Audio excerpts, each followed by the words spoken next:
রাস্তাও নাই আমাদের, সাঁকো নাই আমাদের, নদীটাও খনন করা হচ্ছে না, কালভার্টও ভেঙে গিয়েছে। আপনারা কিসের জন্য আসেন? ভোটের জন্য? কিসের জন্য আসেন?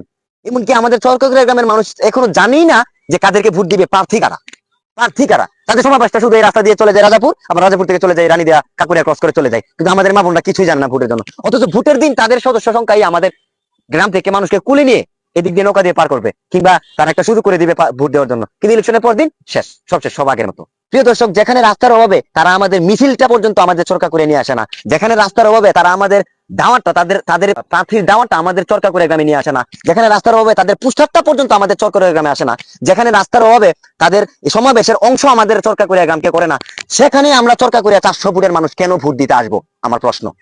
অথচ তারা নাকি করে দিবে আমাদের রাস্তা। বাহ, সাবাস। আমরা কি বাংলাদেশের নাগরিক না? আমাদের অধিকার, এটা আমাদের অধিকার, আমরা স্বাধীনভাবে ভোট দিব। বাংলাদেশ হচ্ছে একটা স্বাধীন দেশ, এই স্বাধীন দেশে আমাদের ভোট থাকবে স্বাধীনভাবে, কোনো বাধাবিঘ্ন থাকবে না। কিন্তু আমাদের মা বোনরা, গ্রামের মানুষ, আপনারা হয়তো ভালো মতো জানেন, গ্রামের মানুষ হচ্ছে সহজ সরল, তারা এত 5 রকম চিন্তা করে না কোনোভাবেই, তারা স্বাভাবিকভাবে চিন্তা করে, যার সামনে পায় তাই দেখে। কিন্তু এই গ্রামের মানুষগুলো তারা সমাবেশের আওয়াজ, মিছিলের আওয়াজ, মোটরসাইকেলের ঝুরু ঝুরে জয়ধ্বনি শুধু তারা বাড়ি থেকেই দেখে, কিন্তু আমাদের গ্রামে আসে না। কেন আসে না? শুধু রাস্তার জন্য। থাকবে না, আর থাকবে না। বাংলাদেশের এই মন ভাঙাচোরা রাস্তা আর থাকবে না। আমরা হাই রুট করে দিব, আমরা বিমানবন্দর বানিয়ে ফেলবো। এরকম ভাঙা রাস্তাঘাট আর এরকম পানির চূড়া থাকবে না। প্রিয় দর্শক, বাংলাদেশের বর্তমানে যে অবস্থা, প্রত্যেকটা এমপি সদস্য যারা দাঁড়িয়েছেন, কাছে আসে, প্রত্যেকটা এমপি সদস্য যারা দাঁড়িয়ে আছেন তারা শুধু এটাই বলতেছে যে রাস্তাঘাট আর থাকবে না, রাস্তাঘাট আমরা পরিবর্তন করে দিব, এতটাই উন্নত করে দিব যে উন্নতটা করে দিলে মানুষ সুশৃঙ্খল ভাবে, সুন্দরভাবে, সুন্দর করে, পরিপাটি ভাবে গিয়ে ভোট দিতে পারে এবং কেন্দ্রে পৌঁছাতে পারে। এই তার নমুনা। প্রিয় দর্শক, আমি মাঝে মাঝে বলি যে সরেল থানার মধ্যে একমাত্র কঠিন অবস্থা এবং দুরবস্থা থাকলে আমাদের কাকুরিয়া, চরকাকুরিয়া, সিঙ্গাপুর এবং রাজাপুর গ্রামটি আছে। যেহেতু আমরা ব্রাহ্মণবাড়িয়া জেলার একেবারে শেষ মাথায়, সেহেতু আমাদের দিকে কারো নজরই পড়ে না। আমাদের দিকে কোনো সদস্যেরই, সংসদ সদস্য বলুন কিংবা ইউপি চেয়ারম্যান বলুন, কারোরই আমাদের দিকে নজর পড়ে না। কিছুদিন হয়েছে, প্রায় 5-6 মাস হইব, এই কালভারটা করে দিয়েছিল, কিন্তু আজকে কালভার্টের নমুনা, মানুষ এদিক দিয়ে যাতায়াত করতে পারছে না, মানুষ এদিক দিয়ে ঘুরে যাচ্ছে। হচ্ছে 7 নং ওয়ার্ড কাকুরিয়া গ্রাম। আর এদিকে হচ্ছে চরকাকুরিয়া গ্রাম। প্রিয় দর্শক, এই চরকাকুরিয়া গ্রামের মানুষ, যেহেতু এখন সংসদ নির্বাচন, সেহেতু সংসদ নির্বাচনের প্রত্যেকটা নির্বাচনী প্রার্থী এদিক দিয়া গাড়ি নিয়ে, সিএনজি নিয়ে, মোটরসাইকেল নিয়ে এবং মিছিল নিয়ে যাচ্ছে।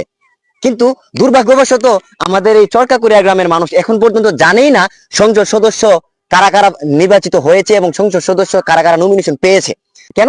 কারণ বর্তমানে বাংলাদেশের প্রত্যেকটা গ্রামে, অর্থাৎ কাকুরিয়া গ্রামে বলুন বা রানীদিয়া, রাজাপুর, প্রত্যেকটা গ্রামে যে মানুষগুলো মিছিল এবং সমাবেশ এবং এমনকি ভোট চাইতে যাচ্ছেন, ভোটের দাওয়াত দিচ্ছেন, এই দাওয়াতগুলো আমাদের চরকাকুরিয়া গ্রামের মানুষ পাচ্ছে না।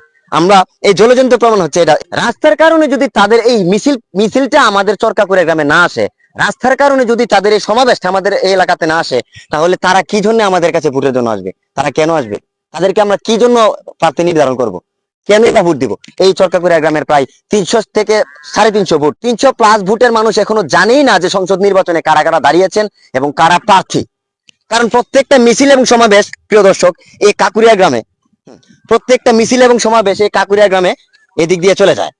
কিন্তু আমাদের এই 350 ভোটের কাছে তারা আসেই না, তারা জানান দিচ্ছে না যে চরকাকুরিয়ার মানুষ কি কোন কোন ব্যালট পেপারে ভোট দিবে এবং কোন কাগজে ভোট দিবে, কোন মার্কায় ভোট দিবে।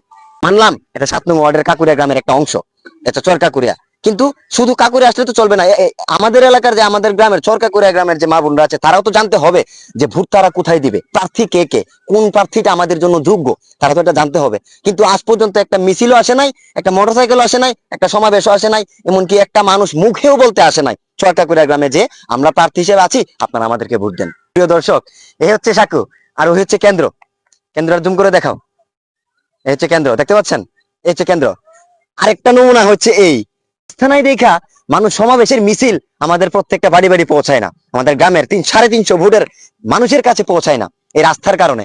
অথচ তারা নাকি করে দিবে আমাদের রাস্তা। বাহ, সাবাস। আরে ছাতার মাথা পড়ে যাচ্ছি। প্রিয় দর্শক, আপনারা দেখতে পাচ্ছেন এই যে শুকিয়ে গেছে মরা নদী, এই নদীটা খনন করে দেওয়ার কথা, কিন্তু নদীটাও খনন হচ্ছে না। হ্যাঁ, আবার সাকুরা পরিবর্তন করা দেওয়ার কথা, কিন্তু সাকুরাও পরিবর্তন হচ্ছে না। ওইখানে একটা কালভার্ট দিয়েছিল আমাদের আবুল বাসা কাকার সাহায্যে, একটা কালভার্ট আনা হয়েছিল, কিন্তু কালভার্টটা প্রায় 5-6 মাস পরেই ভেঙে গিয়েছে, আপনারা তো দেখেছেন, কিন্তু কালভার্টটাও পরিবর্তন হচ্ছে না। আমাদের রাস্তাটাও ভেঙে গিয়েছে, জমির মালিকরা প্রায় নির্ভয় অবস্থায় পথে, প্রায় ভেঙে যাওয়ার পথে রাস্তা রয়েছে। আমরা ব্রাউনবাড়ির একটা অংশ না, আমরা কি বাংলাদেশের নাগরিক না? যেদিন থেকে জন্ম সনদ তৈরি করেছি আমরা, সেদিন থেকে বাংলাদেশের নাগরিক। আমরা চাই আমরা যেন বাংলাদেশের প্রত্যেকটা অনুদান এবং প্রত্যেকটা কাজে সম্মিলিত থাকতে পারি। আমাদের চরকা করে গ্রামটাকে নিরীহ আবার কোনো প্রশ্নই আসে না। 350 ভোট, এমনকি এর বেশিও হতে পারে ভোট। আর 5 বছর আগে ছিল 340টা ভোট, এখন প্রায় হয়েছে 400-র কাছাকাছি ভোট হবে। আমরা কেন পিছিয়ে থাকবো? আমরা কেন পিছিয়ে থাকবো? আপনাদের কাছে আমার প্রশ্ন, আপনারা আমাদের প্রত্যেকটা অংশের সাথে আমাদেরকে সম্মিলিত রাখবেন, এই মিছিলের সাথে আমাদেরকে সংযুক্ত রাখবেন, এই প্রত্যেকটা খবরের সাথে আমাদেরকে সংযুক্ত রাখবেন।